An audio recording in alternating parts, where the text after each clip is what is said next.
Caroline Philippe, envoyée spéciale de RMC en Ukraine avec Nicolas Repère. Cette nuit encore, la ville de Soumy dans le nord a été bombardée. Un premier bilan vient de tomber. Au moins 9 personnes sont mortes.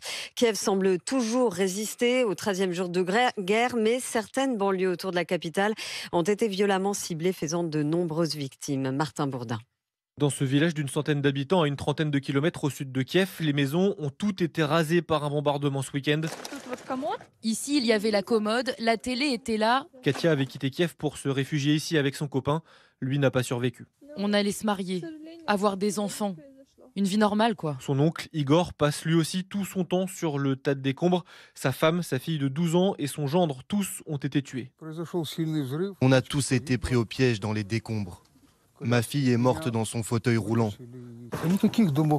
Je n'arrive plus à penser à rien. Un peu plus au nord, à Irpin, 2000 civils ont fui la ville à cause des bombardements. Pour ralentir les chars russes, le pont d'accès à la ville a été détruit.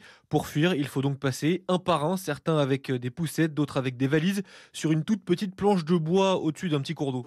On est perdu, on ne sait pas ce qu'on fait. Avec mes enfants, on a passé la moitié de la nuit devant la porte car c'était l'endroit le plus sûr. J'ai décidé que c'était assez.